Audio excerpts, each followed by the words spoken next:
everybody. Thank you for being here. Rob Bonta, California Attorney General. I first want to start by welcoming our incredible governor. Wonderful to have him at the California Department of Justice, as always, and want to thank him for his courage, his conviction, his inimitable leadership, and it's always a pleasure to stand with the governor, literally, and also in our work here, and that's what we're here to talk about. We're standing together in our shared mission to protect and defend California and Californians, and the report my office is putting out today is proof of that mission in action, and this is the report as required by the legislation to report back to the legislature on how we're using the special session funding.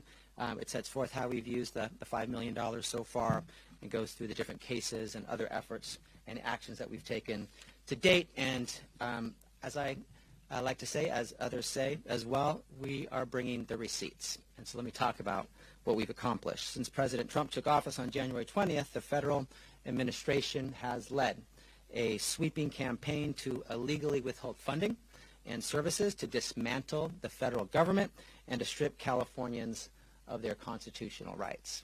In return, California DOJ has had to file 37 lawsuits against the federal administration in just 28 weeks, more than one lawsuit per week.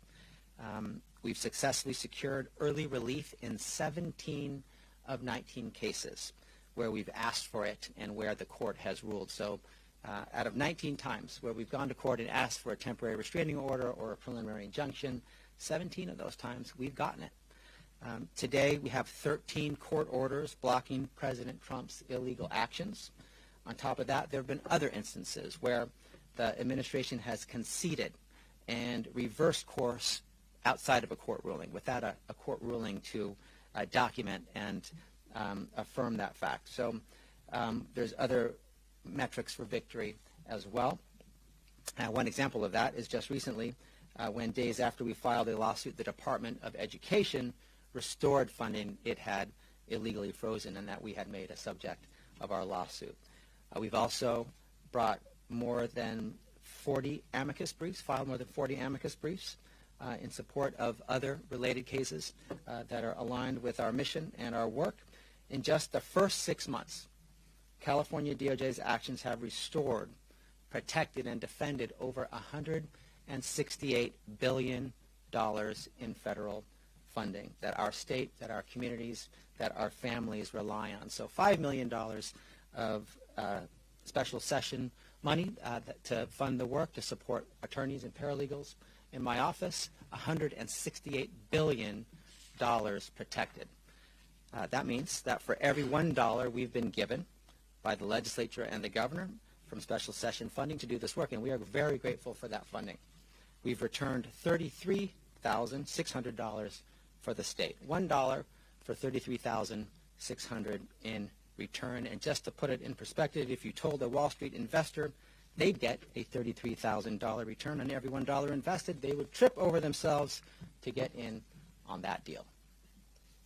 In its first week, the Trump administration tried to freeze $3 trillion with a T dollars in nationwide funding.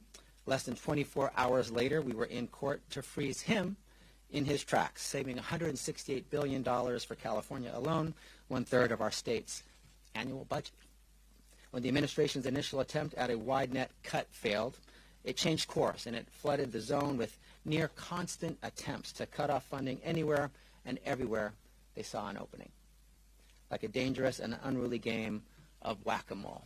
They kept coming for the same funding, to cut it off, to impound it. We've been ready to strike back at every turn, securing early court wins to protect a total of $11 billion from the onslaught of successive attacks, some of which were repeated attempts to claw back the same funding sources we'd already protected from in our first effort in week one. So we protected it once in week one. They came after it again. We defended it, that funding, again. Through those lawsuits, we saved approximately $7 billion in grants to upkeep the roads, railways, and airways and bridges that connect our communities, that ensure our people can safely get to work, get to school, and return home at the end of the day. We saved $939 million for California schools just weeks before classes started again. Funds for before, after, and summer learning programs, teacher preparation programs, and to support students learning English. We saved $972 million in critical public health funding for the state, funding that ensures access to immunizations, that identifies, tracks, and addresses infectious diseases, and that modernizes our public health system. And we saved more than $300 million for electric vehicle infrastructure to ensure our state is ready and able to move into a future driven by electric vehicles. Those are just some of the examples of the savings that we've had, the successes that we've secured. California isn't even asking for its fair share of federal funding. After all, we are the biggest donor state in the country, paying more federal taxes than we get back in return. What we're demanding is that we get the funding that's already been legally approved and appropriated to our state. Funding that comes from our tax dollars to support our schools, healthcare, transportation, and much more. The money is critical, and it touches every corner of California. But our work goes far beyond dollars and cents. It's also about stopping the federal administration from senselessly tearing down the federal government and the services Americans count on it to provide, paid for by our tax dollars. Is our government perfect? No, no institution is. But lighting it on fire and walking away is not the answer. That only stands to hurt our people and set our nation back for generations to come.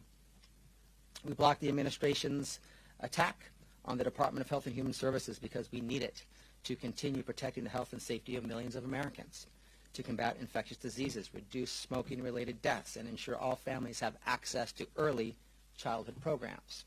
We blocked its attempt to dismantle AmeriCorps so volunteers can continue to answer the call to serve their country and their fellow American by tutoring students, serving veterans and older adults, fighting the opioid epidemic, and rebuilding our communities in the wake of disaster. We're also working to defend our constitutional rights, hard-fought rights the president cannot rewrite with the stroke of a pen, though he's tried. We are fighting for birthright citizenship and the more than 24,000 babies born in California each year who are rightfully U.S. citizens. So far, we've won multiple court orders blocking implementation of the executive order while our case proceeds. And we're working to safeguard Californians' personal and private data from government misuse, specifically from protecting it from DOJ and from private citizen billionaire Elon Musk, not elected to anything, by the way. We blocked the poorly named Department of Government Efficiency from accessing your financial data, sued the administration for illegally sharing Medicaid data with ICE, and challenged demands that we turn over the sensitive and personal data of SNAP recipients. When you add it all up, you see the totality of what's at stake. The California dream. The idea that every Californian, no matter how they look, where they live, or how much money they have, can send their kid to school, go to the doctor when they're sick, and put food on the table and a roof over their heads. Can work hard, support their families, and give back to their communities. Can rely on their federal and state government to have their back. I want to be very clear. I don't want to have to file these lawsuits. I'd much rather work with the federal government to serve, protect, and uplift our people and our state. In fact, the moment the Trump administration stops breaking the law and violating the Constitution, we'll stop suing. It's simple. Until then, we have no choice but to take legal action. No one is above the law, not even the President of the United States. When you break the law, you need to be held accountable. Plain and simple. The irony is the President has an enormous amount of lawful power at his fingertips. There's so much he can actually do legally. If he just stick to that, we wouldn't have a case against him. Instead, President Trump and his allies continue to abuse their power, break the law, violate the Constitution, and harm our people. Be it threats to our schools, research for our future, medical care for our sick, or infrastructure that keeps our communities working. There's too much at stake to sit idly by and follow and allow the president to continue unchecked. So you've got my word. Every time the president or his allies break the law, my incredible team of public servants at the California DOJ and I will be here to take them in court, just like we have 37 times already. As Attorney General, it's my job and my honor to protect California's people, resources, and values. I've got your back. I've got California's back. I'll protect your rights, your freedoms, your funding, and our values. And fortunately, I don't stand alone. I have a great team at the California DOJ, and I'm grateful to be able to stand with our great governor and our colleagues in the legislature. We're one team. The federal government might be content to forego its duty to serve the people, but the state of California never will. And now it's my great pleasure to welcome up my partner in this incredible work, Governor Gavin Newsom. Thank you. Thank you to the Attorney General. Thank you for the comprehensive overview, and thank you for putting together this report in a transparent way. You may recall this report came out of a legislative process that began during the transition of the Trump administration. We called a special session. We did so in the spirit that defines, I think, the closing comments of the Attorney General, with an open hand, not a closed fist, with the intention not to litigate, with the intention not to initiate, but with the intention to defend, to stand tall, to hold the line in terms of our values, the things we hold dear, to advance the rule of law and do so in a fair way. We were mindful that past is prologue, that we were involved in over 122, arguably 123 lawsuits in the Trump administration, 1.0, and inevitably we would be faced with many similar lawsuits and efforts in the second administration, though I think none of us imagined in the process of putting together a special session that just in 7 or so months, 37 lawsuits would be filed. None of us are surprised that so many of them have been successful. Nothing about what Trump is doing should come as a surprise, save the scope, the scale, the shock and awe, as it's been described, of the totality of his efforts. Thankfully, we have an outstanding leader in our Attorney General. Someone didn't need to be convinced to fortify, to provide a bridge. That was the idea of the special session. After all, a bridge to the budget to make sure he had the resources so that he can move forward quickly, whether it was internal efforts or to the extent he needed to find counsel outside, he would have the luxury, he would have the resources to do so. With the support of the legislature, we not only advanced the $25 million in the special session, but with the support of the legislature just a few weeks ago, we also were able to significantly increase the ongoing support for our litigation posture here at the DOJ. I'm grateful to the Attorney General. I'm grateful to leadership in both the Senate and the Assembly for supporting new positions and supporting additional resources that will supplement the resources that were set aside, those one-time resources, the $25 million in the special session.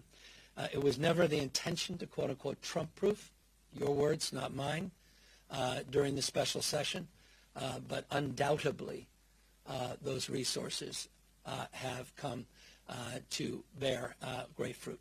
And I'm grateful again to your leadership, to your team's leadership, to your stewardship, to the partnerships that you've formed with other states.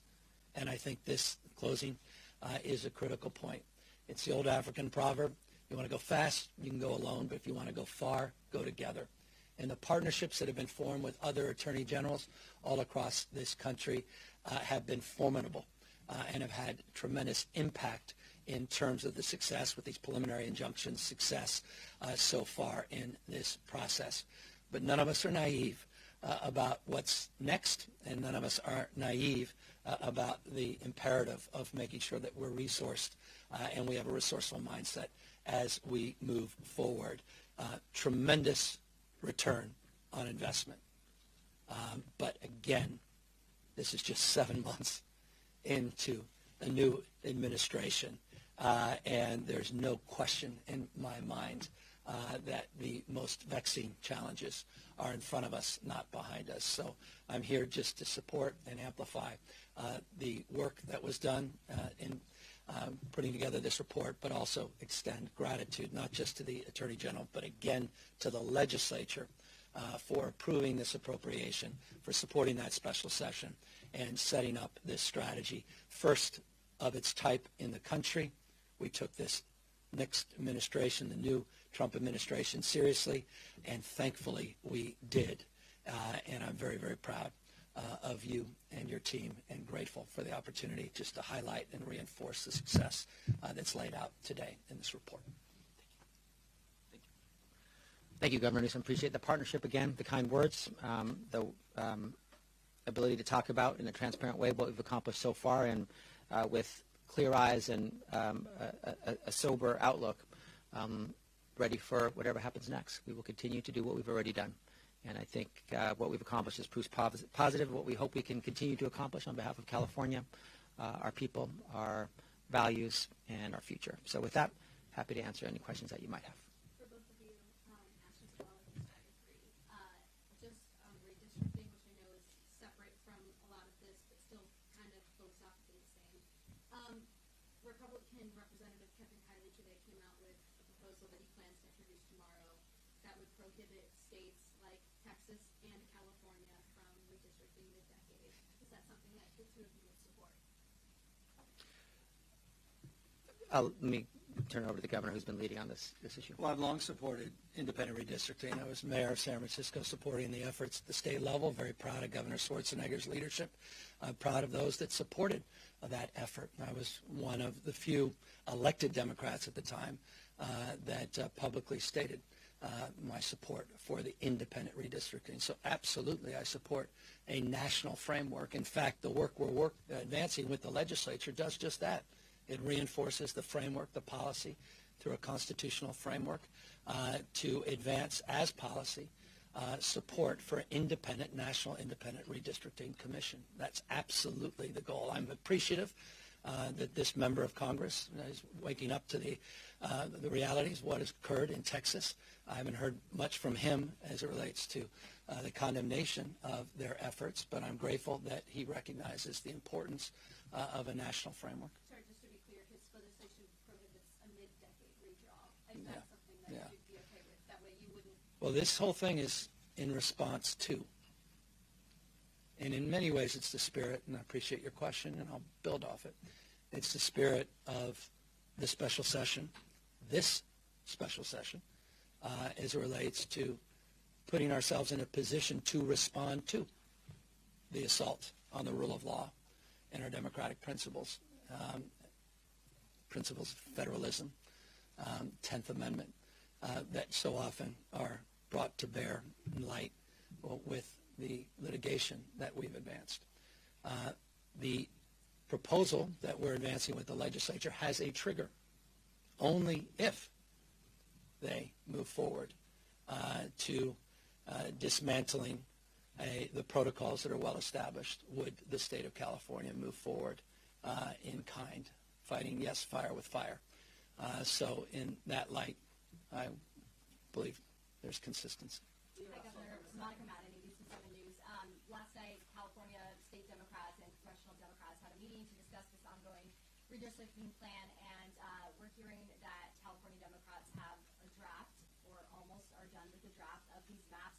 Have you been in conversations with leadership about this? Have you seen the maps? And of course, this would end up going through the legislature. I haven't seen the maps, but we helped initiate those conversations. My team were part of those conversations last night. They've been an ongoing series of conversations that continued into the evening, continued this morning, and will continue until we land on a process. That process has to have the concurrence, the support of 2/3 of the legislature. The maps, we believe, should be transparent. They should be provided in a transparent way to the public. And as a consequence, those maps are being processed and will be brought to light. I have not had the opportunity, nor am I getting into the details of what those maps look like. I'll allow more objective minds to do just that. But the ultimate determination will be by the people of the state of California. We will offer them the opportunity to make judgment for themselves. Again, only if Texas moves forward. We would maintain the framework of the Independent Redistricting Commission that I support, that I believe in. We would just allow for this mid-census redistricting to occur just for congressional maps in 26, 28, and 30.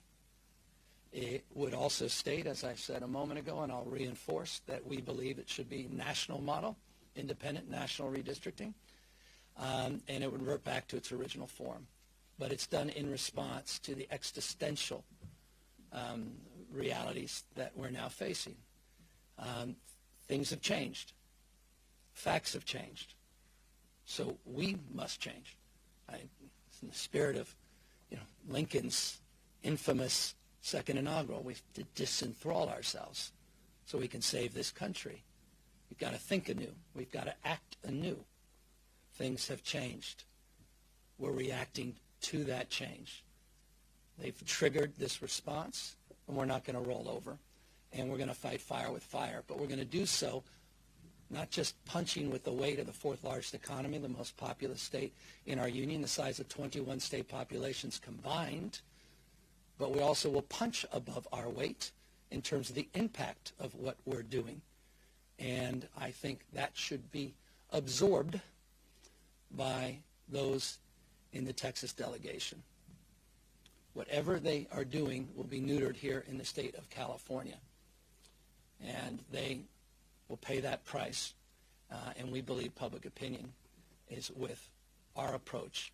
And I appreciate the growing recognition in other states of other governors of like mind and the people of this country recognizing what's at stake. These folks don't play by the rules. If they can't win playing the game with the existing set of rules, they'll change the rules. That's what Donald Trump has done. He's dialing for seats. Familiar because he dialed for votes in the last election. Here's someone who tried to break this country, tried to light democracy on fire on January 6th.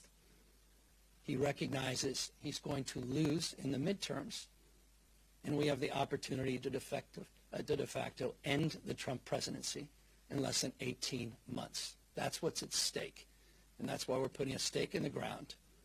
We're not drawing lines to draw lines. We're holding the line on democracy, on the rule of law, co-equal branches of government, popular sovereignty. That's what this is about. Could you invite Texas Democrats who are breaking form to come to California? They were told we would support them in any way, and I was with them, as you know, last week at the governor's mansion. Governor, separately from what you're doing here in California, are you planning on making any investments in Texas to stop the mess?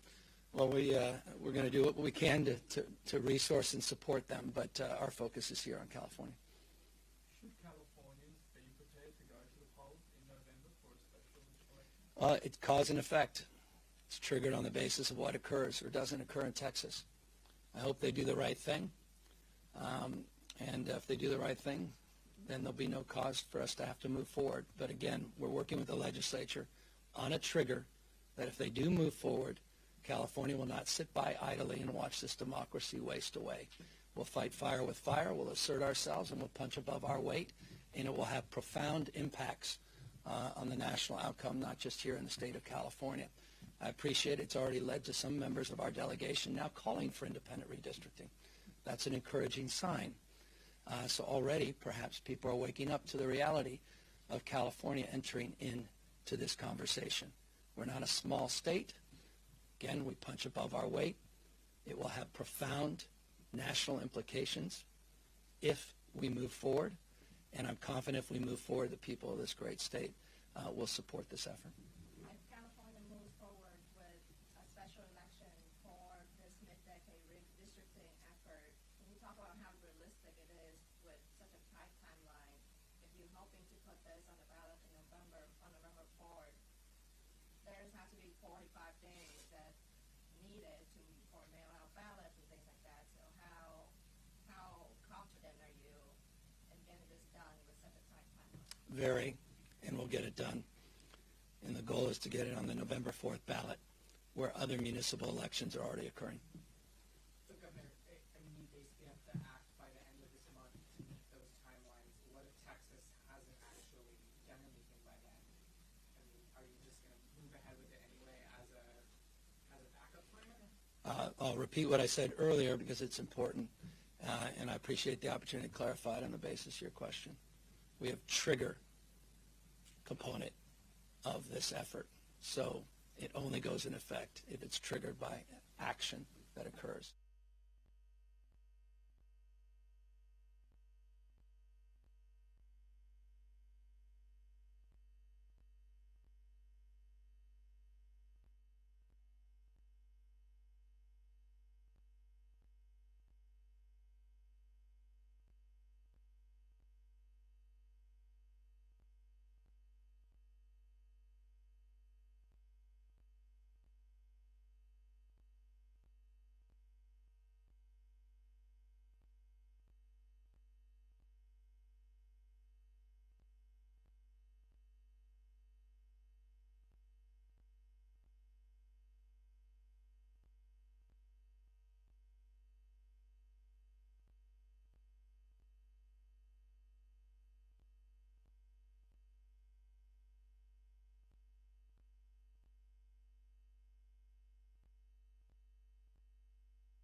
Was done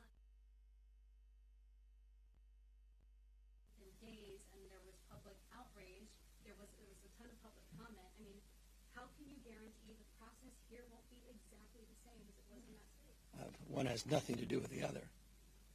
Forgive me. The ultimate test of transparency is what's in the voting pamphlet. The ultimate test of transparency is what voters will decide on.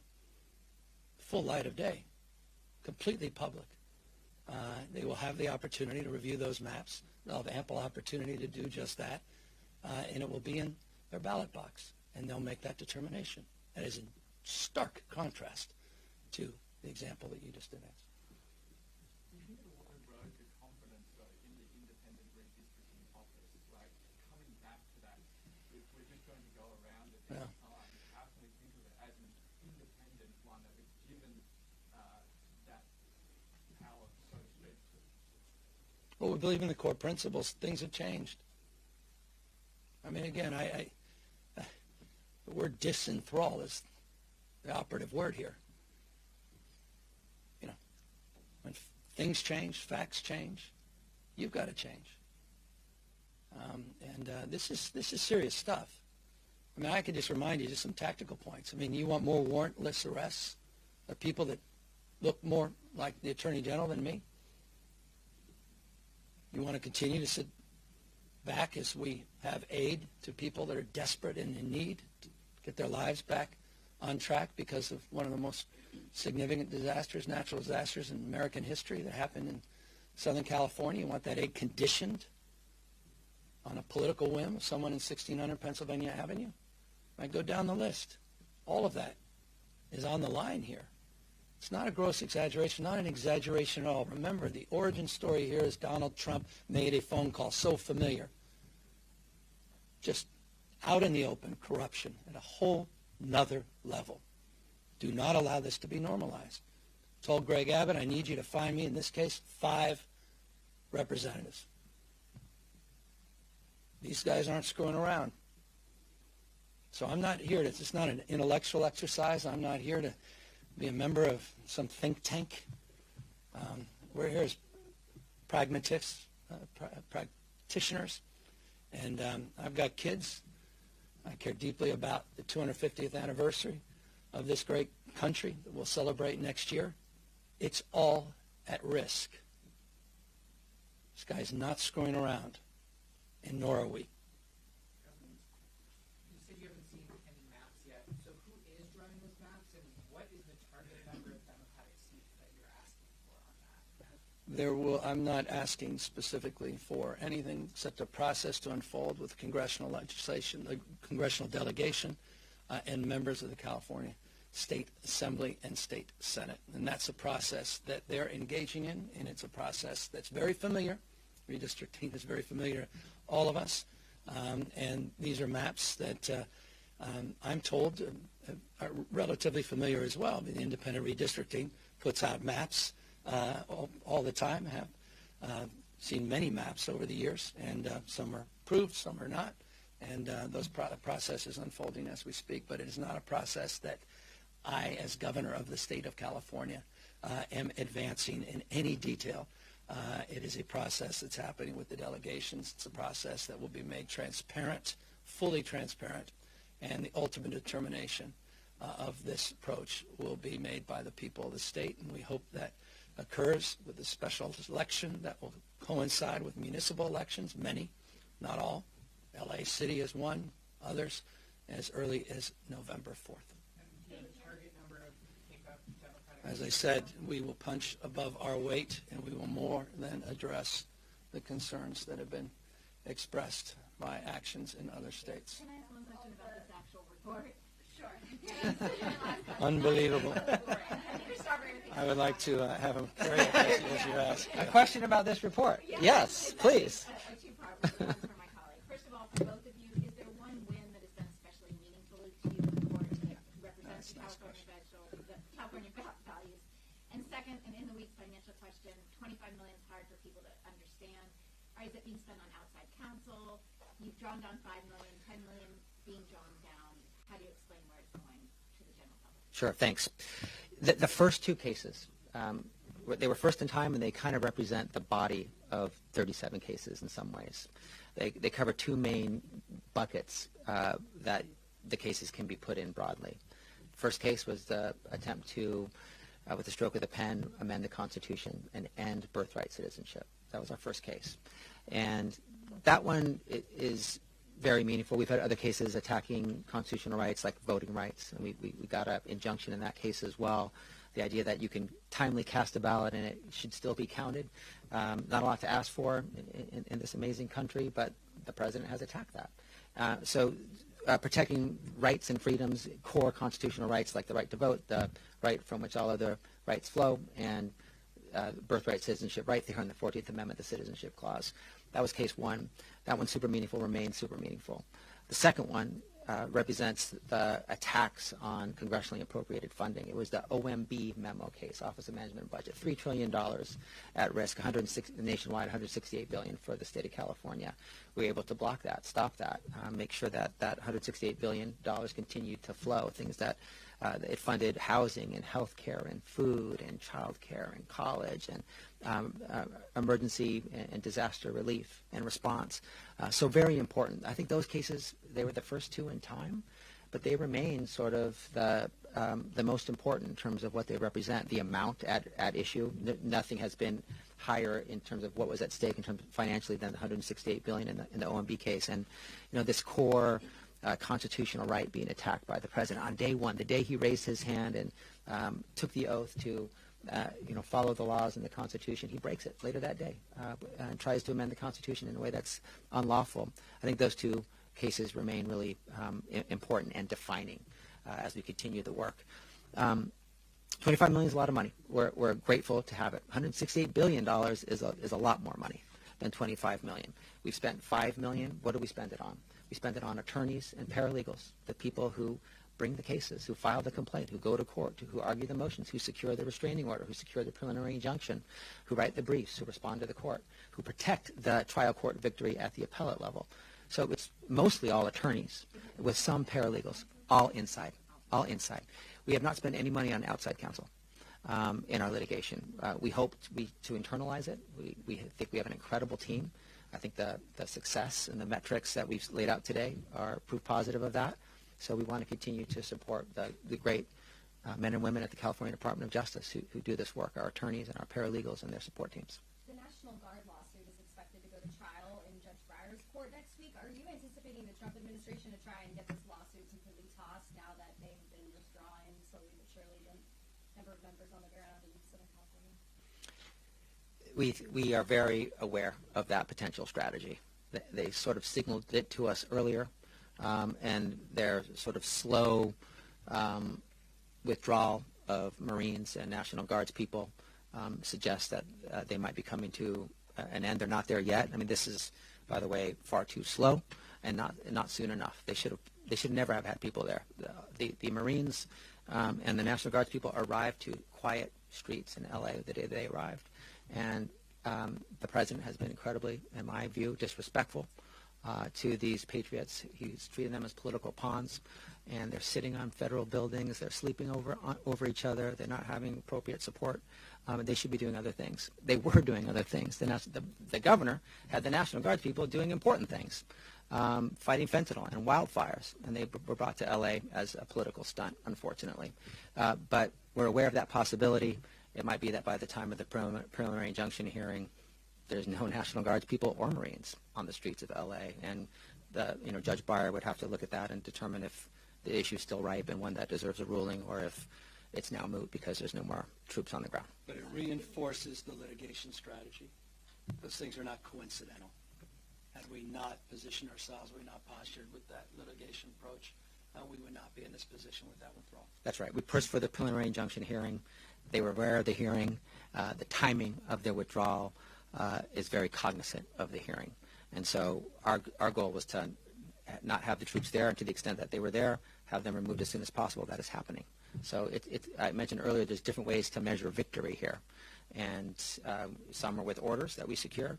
Some are with the actions that the federal government takes in response to our actions in court. This is another example of that. Given the rate of litigation, do you anticipate having to add more to the $25 million fund? Given some lawsuits in the last few weeks? We're on ongoing discussions about how much is appropriate and needed to fund our successful lawsuits to defend California's rights, freedoms, and funding. So we're having those discussions with the governor's office, with the legislature. We're making it clear what we think we need. We're grateful for the $25 million and the ability to draw down that $5 million so far. We do think we will need more going into the future, and I'm hopeful that through the conversations that we have talking about what we would use it for, our success so far, what the continuing threats are down the road, that we'll get to a place that will work for everybody. And let me assure you, he will not be in need of resources to do his job. And this report only highlights why I feel very confident in his ability to execute and to deliver results for the people of the state. Just logistically with the $25 million, part of the legislation, and I want to acknowledge that you make yourself constantly available. You're always updating us, like, almost daily, it seems like. But a part of the legislation directs you to also create a website that updates these cases, provides documents, just so that everyone's on the same page. I have a PRA request actually in for your office that I haven't received a response to. You have a website right now that just has your press releases, but there's no sort of organized way to look at the status of each. Like, we can't see what's pending. And this was helpful, this report. But, I mean, do you plan to have that kind of website moving forward? We always want to improve, and we want to always give the most updated information. Sometimes things change on a daily basis, but we expect and hope that people can go onto our website, look at what we're doing, look at the posture of those cases, what decisions have been made, has an appellate court gotten involved or not. And so I think we're interested in sharing more and being as transparent as possible. Thank you. That's all the time we have for questions. Thank you all.